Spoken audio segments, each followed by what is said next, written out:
I'm here with Penny and with Norman, who are my hosts for this evening, here in Renthorpe on the edge of Wakefield. That's right, that's where I am, at Wakefield. And of course I arrived in Wakefield at tea time today and had a lovely cup of tea in your lovely cathedral coffee shop. Oh, did you? Oh, I did, and popped in, and then I walked over here. It took me another little while. And of course this morning, if I'd been here, I would have seen the Olympic torch. You would have done. So tell me all about that. Well, we needed to go to this shop, and we were a good hour before the torch arrived. But in fact, the torch was late. Mm-hmm. And the coaches that went, the outriders of the police, Metropolitan Police as well. So I didn't realise they were travelling with it. Yes. Coaches with logos on it, so presumably some of them are sleeping on the coach, or that's where the flame stays overnight. Ah. Though it had come from,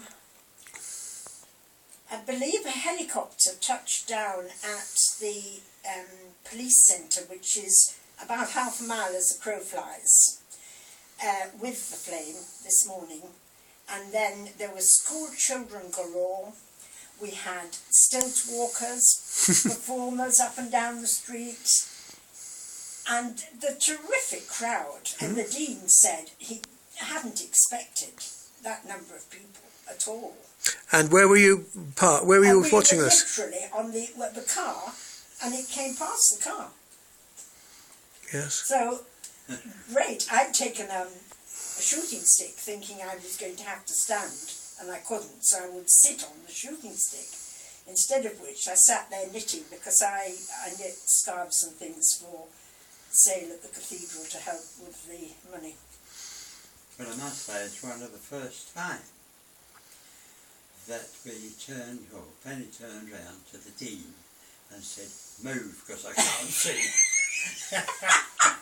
I was looking in the car mirror, and they were standing behind. I said, "I can't see a thing with you there." Mind you, we knew him quite well, Jonathan. Well, and everybody was out. The coffee shop, everybody was out. The presenter was leaning out of a window from the cathedral centre, taking photographs up and down the Westminster Street, and oh yes, and the terrific sort of camaraderie amongst everybody. It was really wonderful. Lovely. And in fact, I think Norman was a bit, "What do you want to go and see the flame for? It's only a flame." I said, "But it's once in a lifetime, you know." I've seen it. Enough of it on television. I just wanted to go and see it, and I was really pleased I had. Oh, that's really wonderful. And I'm sure that our daughter will ring tonight, because we have our granddaughter tomorrow, and she always rings to see that everything's okay. And I'm sure they would see it in Leeds yesterday, because they had a big concert at Temple Newsam Park on the outskirts of Leeds. So I think that... Well, that's lovely. Well, of course, in one sense I'm sorry to have missed it, but in another sense I would have been trampled down in the crowd, wouldn't I? You would. Oh, well. I just wondered. From here it went to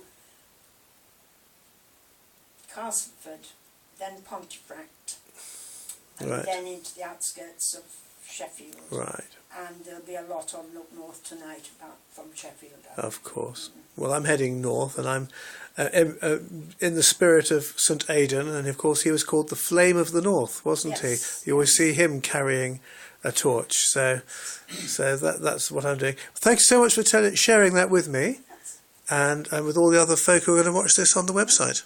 God bless you. Where are you spending the night tomorrow night? I am in Leeds tomorrow night. I've got to look it up and send an email just to make sure that everything's okay. Have you got a night everywhere? I mean, yes, people have been just so generous. Oh, it is good.